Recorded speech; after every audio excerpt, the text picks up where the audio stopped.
Okay, so sa video na to, explain ko sa inyo yung Cartesian plane. Isa sa pinaka-importanting bagay na kailangan alam niyo sa math. So, ang Cartesian plane ay ginawa ni René Descartes noong 16th, 17th century. So, basically, apat yan. Dalawang line na ganyan. Cross.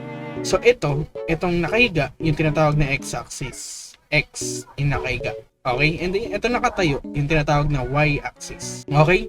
Itong kanan ay positive, etong kaliwa ay negative. So, lagyan natin negative, positive. Dito naman, itong taas, positive. Etong baba ay negative. So, etong Cartesian plane ay divided into 4 quadrants. So, quadrant. Okay? Quadrant. So, for the sake of space, letter Q na lang. So, itong tawag dito is quadrant 1. Q1. Sa quadrant 1, positive, positive. Okay, ito ang tinatawag na quadrant 2. Negative, positive.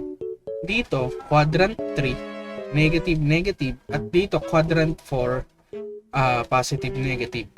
Okay? So, plus, plus, minus, plus, minus, minus, plus, minus. So, yan yung need nyo malaman sa Cartesian plane. And then, itong gitna, ito yung tinatawag na origin. Okay? So, importante ang Cartesian plane kasi magagamit nyo yan pag-graph ng kung ano-anong bagay. So, halimbawa, tuturuan ko kayo mag-plot. Halimbawa, ang point ay 0, 3. Okay? Etong unahan, yun yung x. Etong pangalawa, yun yung y. So, kung yung x daw ay 0, tandaan nyo, ito yung x yung nakahiga, y yung nakatayo. Kung yung x daw ay 0, edi nandito yun. Okay? And then, comma 3. Nasaan yung positive 3 na y? Nasa taas. So, ibibilang kayo ng tatlo. 1, 2, 3. Yun. So, ibig sabihin, ito yung 0, 3. Gets? O, di ba? Madali lang. O, paano naman, i-plot naman natin ang 1, 2. So, ibig sabihin, ito yung x, ito yung y.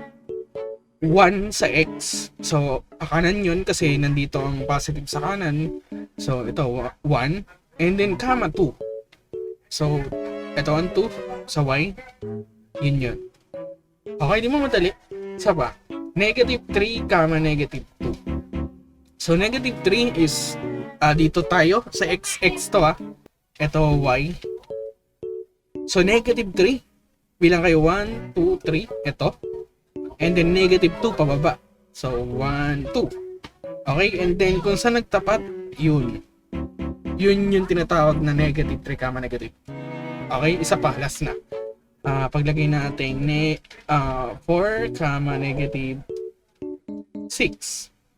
So 4 yung x, negative 6y. So 4 bilang kayo dito sa positive ng 1, 2, 3, 4. And then negative 6 pababa. So 1, 2, 3, 4, 5, 6. So ibig sabihin ito yung 4, negative 6. Okay? So dahan-dahanin nyo lang, bilangin nyo lang maigi. Dapat alam nyo na ito, yung unang nabanggit ay left or right. Ito ay up and down. Okay? So yun. Di mo madali lang. Basta tandaan nyo yung quadrant at kung paano mag-plot. So importante yan. So yun, gets nyo na kahit pa paano. So kung gusto nyo na mabilis ang tutorials about math, i-like, subscribe, share nyo lang tong video na to, and ayun lang, salamat.